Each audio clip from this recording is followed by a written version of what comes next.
Concurseiro, concurseira, eu, professora Ludmila Cruzoé, sigo com vocês no nosso intensivão aqui preparatório para o concurso da Prefeitura de BH.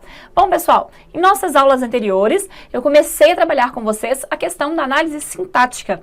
Nós vimos que a análise sintática, ela vai girar em torno, galera, não pode esquecer essa informação, não que a prova vá perguntar isso, mas é importante saber disso, ela vai girar em torno de um rei. Quem é o nosso rei? Quem é? Lembrou? É isso aí, é o verbo. O nosso rei, quem vai mandar e desmandar aqui na análise sintática é o verbo. Então a minha dica é, deparou-se com uma questão na prova de análise sintática, independentemente do que a questão te perguntar, sublinhe o verbo ou os verbos daquele enunciado que você tem que analisar. Esta é a minha dica. Você vai perceber que isso vai facilitar bastante a sua análise, tá bom? Então o verbo é o todo-poderoso. Por quê? Porque, gente, nós vamos estudar agora, principalmente a partir de agora, porque na aula anterior a gente deu início, agora nós vamos seguir aprofundando nisso daí, as chamadas funções sintáticas.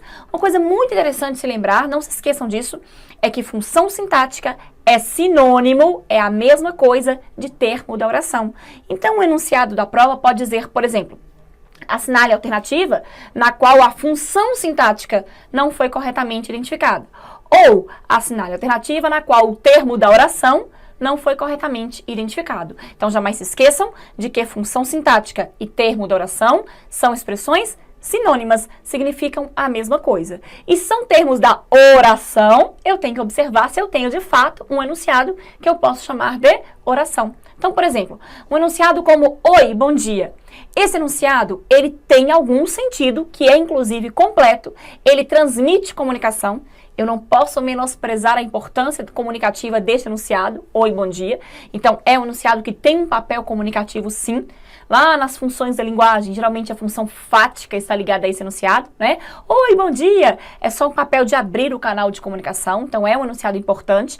Entretanto, apesar de sua importância, eu não posso chamar esse enunciado de oração, porque oi é uma interjeição, bom é um adjetivo, e dia é um substantivo, então estamos diante de um enunciado que não apresenta verbo. Se o enunciado não apresenta verbo, pessoal, consequentemente ele não vai apresentar sujeito, predicado, objeto direto, adjunto adverbial, agente da passiva, aposto e por aí vai. Por quê? Porque esses enunciados todos, eles são termos da oração, e a oração só existe na presença do verbo, tá? Então lembre-se disso, enunciados que não apresentam verbos não são analisados enquanto funções sintáticas, não são analisados enquanto termos da oração. Oração tem que ter verbo. Se estamos falando de termos de oração, na ausência do verbo, nós não temos como analisar esses termos de oração, que são, então, as funções sintáticas. Então, comigo na telinha, vamos lá. Eu coloquei como título da nossa aula, termos de oração ou funções sintáticas, né? Então, só para reforçar que são expressões sinônimas. Só para relembrar, nós vamos colocar mais uma vez entre parênteses aqui o númerozinho 11. Uma prova de concurso não vai te perguntar isso, né? Quantas funções sintáticas existem, quantos termos da oração existem, mas é interessante que você saiba que existem 11 para facilitar aí o seu estudo, tá bom? Então, nós vamos pegar essas 11 funções sintáticas, pessoal, e vamos dividi-las em 4 grupos. O primeiro grupo será formado por uma dupla, é a dupla dinâmica da análise sintática, o sujeito e o predicado. Então, o sujeito e o predicado, eles aparecem juntos aqui, nós já vimos o motivo disso nas aulas anteriores. Por quê? Então, vamos só tomar nota mais uma vez, para não esquecer, porque os dois representam aquilo que nós vamos chamar de termos essenciais. Termos essenciais. Ou ainda, termos que representam a nossa estrutura sintática básica. Bom, galera, a letra aqui, apesar de ser professora de português, mas lamentavelmente, dizem que professor de português tem letra bonita, mas dizem também que toda regra tem exceção. Lamentavelmente estou no grupo da exceção, apesar de ser professora de português, de amar a língua portuguesa, letra bonita não é o meu forte.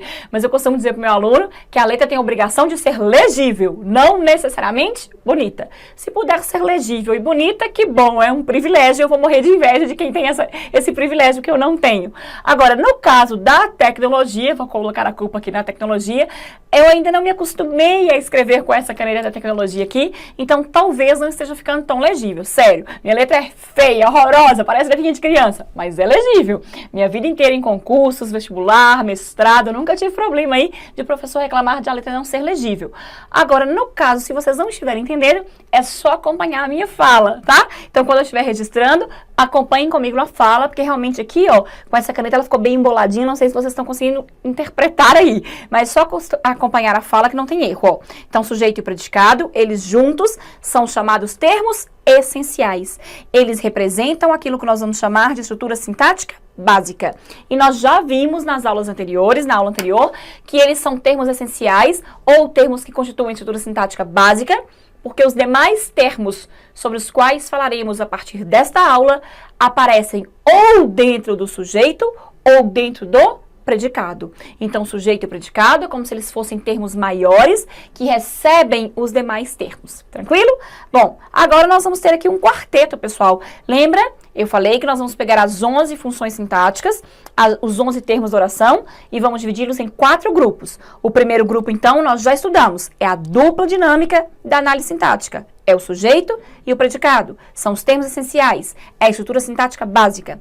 Agora, pessoal, nós vamos ter aqui um quarteto. Nós vamos ter 4 termos aqui.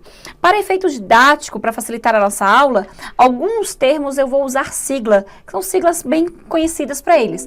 As provas geralmente não usam a sigla, mas se usar, vocês vão saber o que significa, tá?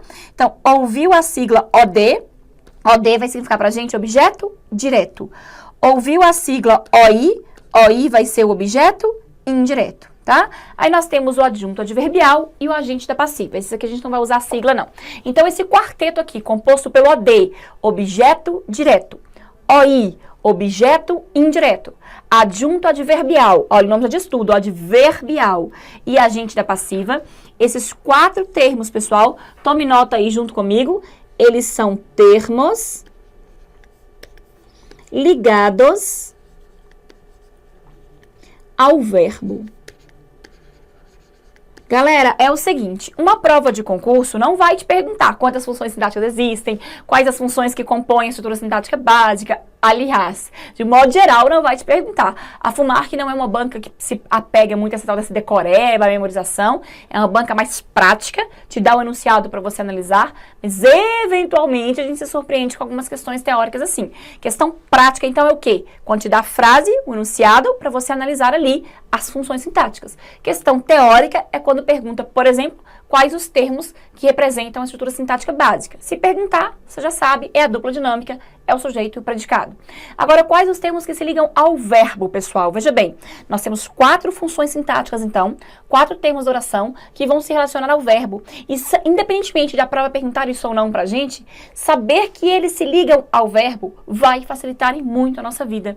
Eu vou te ensinar, na hora que a gente for partir para a prática, análise de questões, um macete da seta, fazer a setinha relacionando um termo a outro, e você vai perceber que essa informação de eles se ligarem ou não ao verbo do enunciado, isso vai ajudar bastante. Então, nós temos 4 funções sintáticas que se ligam ao verbo. O OD, objeto direto, o OI, objeto indireto, o adjunto adverbial, o nome já diz tudo, né? Adjunto adverbial e o agente da passiva. Quando eu for falar de cada um deles, eu vou explicar direitinho por que eles se ligam ao verbo e de que maneira que eles se ligam ao verbo. Mas já saiba, então, que das 11 funções sintáticas, nós estamos dividindo em 4 grupos. A dupla dinâmica, sujeito e predicado, que estão juntos por representarem os termos essenciais, por constituírem a estrutura sintática básica, por receberem dentro deles os demais termos. O quarteto que se liga ao verbo, ao todo-poderoso do enunciado. O OD, o OI, o adjunto adverbial e o agente da passiva. Agora vamos comigo seguir na tela, que nós vamos ver agora um outro quarteto. Nós vamos ter aqui um quarteto agora do complemento nominal, que nós vamos usar para ele a sigla CN. O adjunto adnominal, então veja bem, o complemento nominal, o adjunto adnominal, o predicativo e o aposto. Pessoal, esses 4 termos agora são termos que não vão se ligar ao verbo de maneira direta. Preste atenção no que eu vou te explicar agora. Todo enunciado que eu chamo de oração tem que ter verbo. A gente já exaustivamente, eu já falei isso com vocês. Não se esqueçam. Então, obviamente que o CN, complemento nominal, o adjunto adnominal, o aposto e o predicativo, eu não posso ser ingênuo de achar que eles não vão aparecer em enunciados que tem verbo. Todo termo da oração, justamente por ser da oração, tem que aparecer em enunciado que apresenta verbo. Entretanto, eles não vão se ligar de maneira direta a esse verbo. Então, o complemento nominal, o adjunto nominal, o aposto e o predicativo vão desempenhar um papel diferente do papel desempenhado pelo OD, OI, adjunto adverbial e agente da passiva. Porque esses 4 últimos que eu mencionei aqui se ligam ao verbo. E os 4 nos quais estamos focando agora, eles não se ligam ao verbo. Eles se ligam então, vamos lá, tome nota comigo. Eles são termos ligados aos nomes. Vamos compreender aqui essa ideia de nome. Galera, é o seguinte, não vamos confundir, sujeito, predicado, OD, OI, CN, adjunto adverbial, aposto, predicativo, por aí vai. Isso é função sintática, isso é termo da oração. É o papel, lembra que função é o papel, né, que uma palavra, uma expressão desempenha na frase. Isso é função sintática. Então, vamos lá? O que é função sintática? É a função, é o papel que um termo, uma expressão vai desempenhar na frase, no enunciado. Já as classes de palavras, eu nem preciso do enunciado. Por exemplo, se eu pego uma palavrinha solta, isolada, sem contexto, lembra? Descontextualizada. Menina. Você vai dizer para mim que menina é um substantivo. Claro que eu posso classificar isso em outro contexto, não se esqueçam de quase tudo em português é o contexto, como sendo, por exemplo, adjetivo. Se eu falo, ela é apenas uma menina, aí virou a característica dela, não é? Um adjetivo. Mas se eu pego a palavrinha menina solta, você vai me dizer que menina é um ser, por isso é um substantivo. Se eu pego a palavra bonita, você vai dizer que bonita é uma característica, por isso é um adjetivo. Se eu pego a palavra correr, você vai me dizer que correr é uma ação, por isso correr é um verbo. Se eu pego o de o menino, você vai me dizer que esse o é um artigo e por aí vai. Então, veja bem, existem 11 funções sintáticas, existem 11 termos de oração, que são os papéis que as palavras desempenham dentro dos contextos. Mas nós temos também 10 classes de palavras, que aí eu posso pegar a palavrinha solta, né, e falar a classificação dela. Substantivo, artigo, verbo, isso é classe de palavra. Então, dessas 10 classes de palavras que existem, se você quiser, você pode anotar essa observação. Existem 10 classes de palavras. Dessas 10, tirando o verbo, as demais nós podemos chamar de nomes. Então, tirando os verbos, as demais nós podemos chamar de nomes. Então, quando eu anoto lá na tela para vocês que o CN, complemento nominal, o adjunto nominal, o predicativo e o aposto são termos ligados aos nomes, o que eu quero dizer com isso, então? Que são termos que se ligam às demais classes de palavras sem ser o verbo, porque as que se ligam ao verbo, como nós vimos no slide anterior, são o OD, o OI, o adjunto adverbial e o agente da passiva, tá? Então, nós temos 10 classes de palavras, tirando o verbo, as outras 9 nós podemos chamar simplesmente de nomes. Mas, se você quiser ser bem detalhista, você pode puxar 3 setinhas aqui, porque nós temos 3 classes que são os nomes por excelência, tá? Nós temos aqui o substantivo, que é um nome. Nós temos o adjetivo e nós temos ainda o advérbio.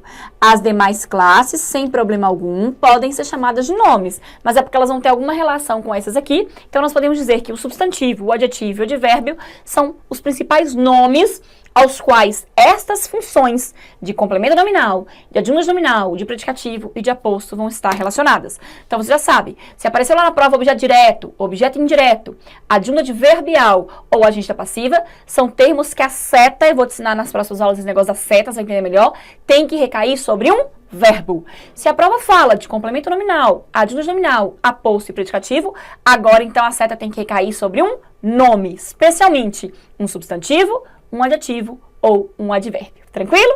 E agora, pessoal, fechando, nós temos lá, eu falei que eram, então, 11 funções divididas em 4 grupos. O primeiro grupo foi a dupla dinâmica, depois o segundo grupo foi o quarteto ligado ao verbo, agora o terceiro grupo foi o quarteto ligado aos nomes, e finalmente, por último, o vocativo, que foi de propósito que ele ficou separadinho aqui, porque você já vai tomar nota, registre aí, que o vocativo é um termo isolado, tá?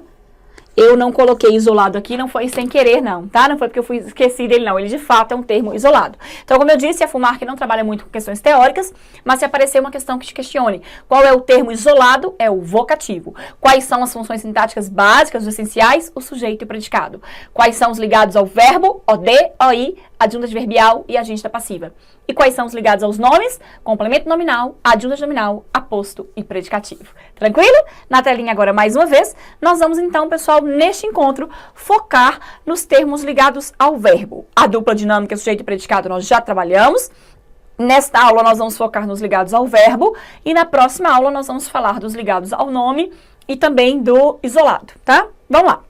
Então, primeira coisa, lembrem-se de que nós falamos de duas siglas com O. O OD, objeto direto, e o OI, objeto indireto. Você vai junto comigo voltar lá no seu material, onde a gente pôs OD e OI. Então, esse quarteto são termos ligados ao verbo, mas dentro do quarteto, esses dois aqui, ó, você vai destacar comigo, só um minutinho. Vamos juntos destacar aqui, ó, objeto direto, OD, e objeto indireto OI, além de eu saber que eles são termos ligados ao verbo, se os dois recebem o nome de objeto, é porque eles têm alguma coisa em comum, né, pessoal? Que coisa comum é essa? Os dois, então, funcionam como complementos verbais, tá? Então, os dois objetos, eles funcionam como complementos verbais. Então, vamos lá. O OD, objeto direto, e o OI, objeto indireto. Se eles têm esse nome objeto em comum, é porque os dois se ligam da mesma forma ao verbo. De que forma é essa? Eles servem para completar o sentido do verbo.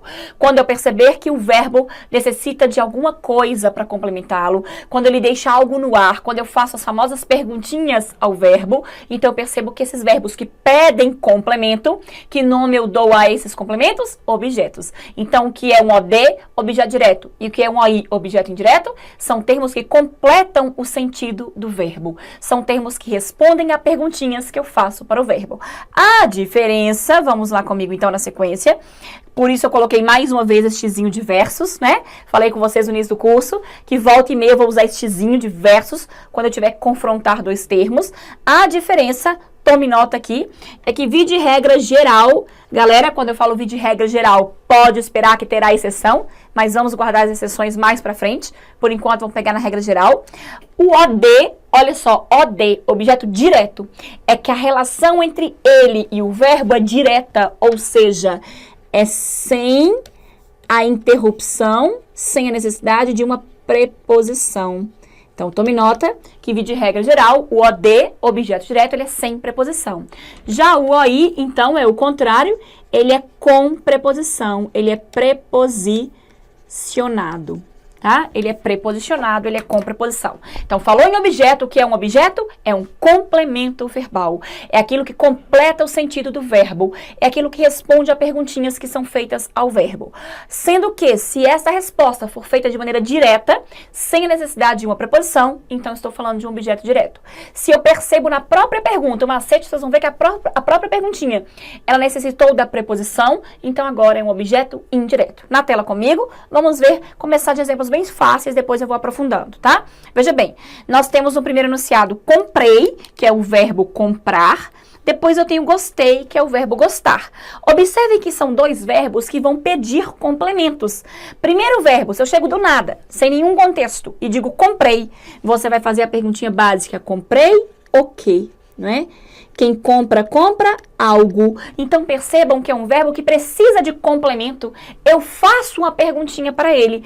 Esse tipo de verbo recebe o nome de verbo transitivo. Nós vamos pôr aqui VT, tá? Então, o que é VT? Verbo transitivo. Olha o segundo enunciado, gostei. Você vai perguntar gostei de quê? Ou gostei de quem?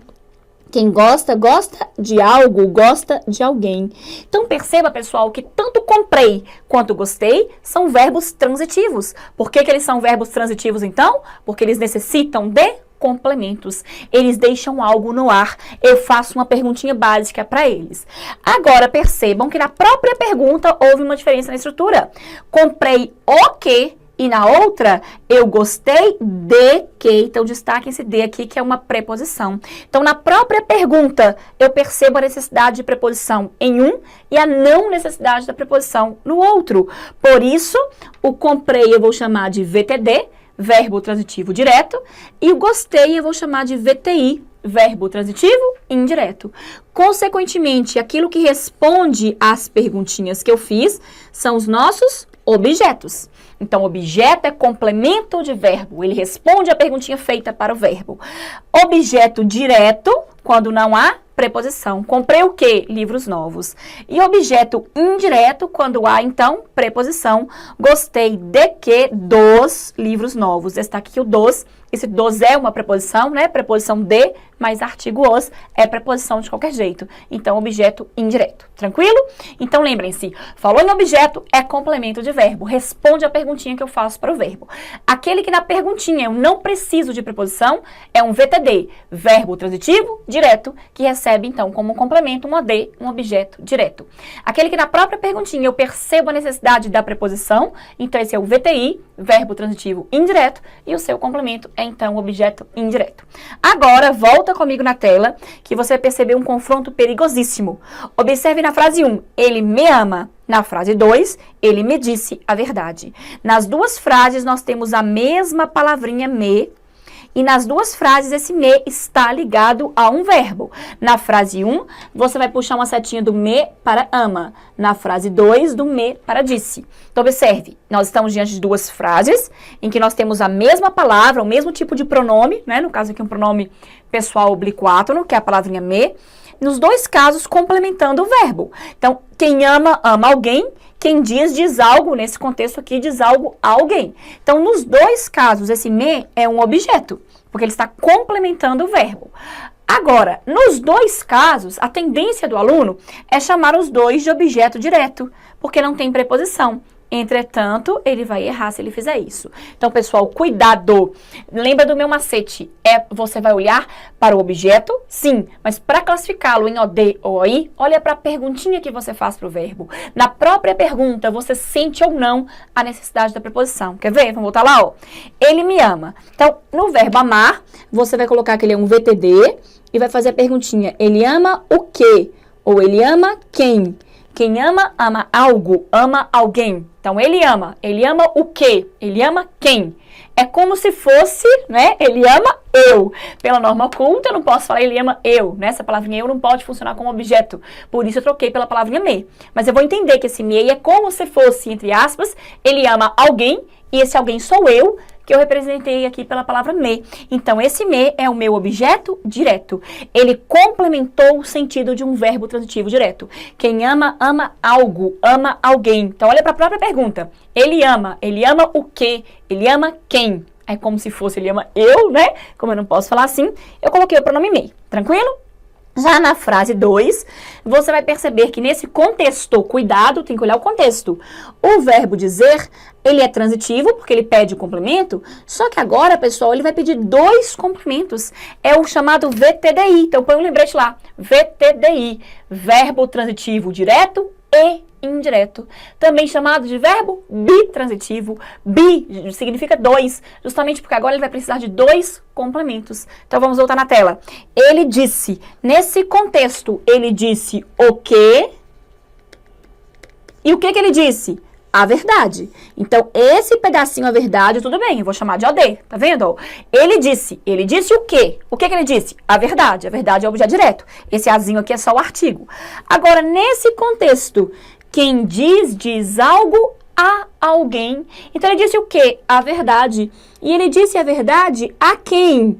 A mim. Só que eu optei por, no lugar de falar que foi a mim, usar a palavrinha me. Então, neste contexto, me é o meu objeto indireto. Veja bem, quem diz algo a alguém. Ele disse o quê? A verdade. A quem? Olha a preposição aqui, ó. A quem? A mim. Só que no lugar de eu falar que foi a mim, eu usei a palavrinha me. Então, cuidado. Esse mesmo me que na frase de cima eu analisei como OD, como objeto direto, agora se transforma em objeto indireto, pelo contexto.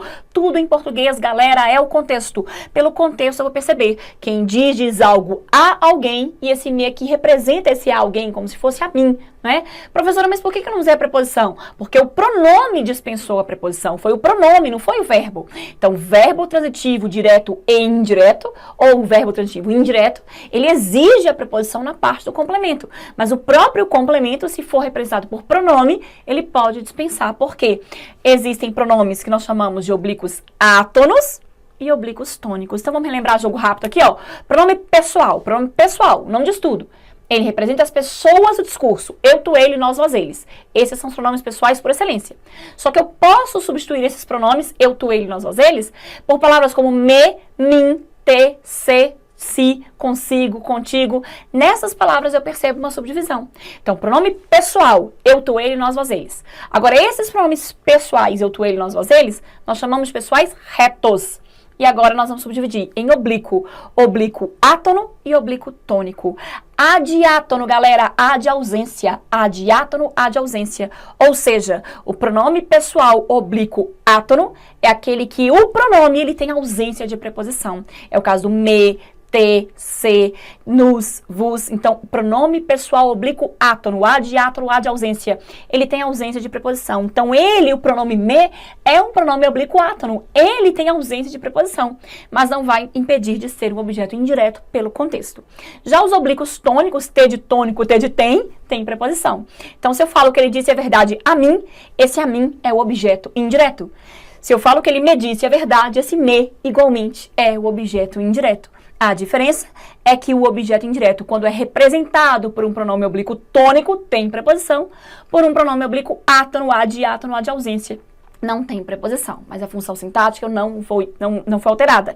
Lembrando do macete, que eu descubro a função, então, na perguntinha feita para o verbo. O segredo é olhar para o Todo-Poderoso, lembra? Para o verbo. Lembrem-se de olhar para o verbo, beleza? Agora, na sequência, já falamos bastante dos complementos verbais, vamos falar um pouquinho do adjunto adverbial. Galera, o nome de estudo, adverbial, obviamente, ele está junto de um verbo, mas agora você vai escrever no seu material a palavra circunstância. Circunstância. Pessoal, falou em adjunto adverbial, falou em circunstância. Então, nós acabamos de ver que existe um quarteto que se liga ao verbo. O OD, o OI, o adjunto adverbial e o agente da passiva. O OD e o OI se ligam ao verbo completando o sentido desse verbo, que é então um verbo transitivo. O OD sem a necessidade de preposição, o OI com a necessidade de preposição. Agora, adjunto adverbial. Adjunto adverbial, ele está junto do verbo, acrescentando alguma circunstância a esse verbo. Então, cuidado, o adjunto adverbial não vai mais completar o sentido como faz o objeto direto e como faz o objeto indireto. O adjunto adverbial vai agora acrescentar alguma circunstância. Tranquilo? Circunstâncias, pessoal, são várias. Eu pus aqui no seu material algumas sugestões, depois nós vamos aprofundar, tá? Ele viajará durante o feriado, já está sublinhado. Você vai jogo rápido, anota aí, tempo. Tempo é a circunstância dessa expressão aqui durante o feriado. Puxa uma setinha de durante o feriado para viajará, para mostrar é uma expressão que se liga ao verbo do enunciado, acrescentando aqui a esse verbo uma circunstância. No caso aqui, uma circunstância de tempo. Um macete para você, tudo que responde à perguntinha quando é tempo, tá? Então, quando que ele viajará? Durante o feriado. Então, põe a dica aí. Respondeu a perguntinha quando é tempo. Agora, ele agiu mal, esse mal com L, contrário de ele ter agido bem. Então, aqui, pessoal, é a circunstância de modo. Põe um macete aí. Respondeu a perguntinha quando é tempo. Respondeu a perguntinha como é modo, tá? Então, como que ele agiu? Ele agiu bem. Ele agiu mal. Então, mal com L, contrário de bem, circunstâncias de modo.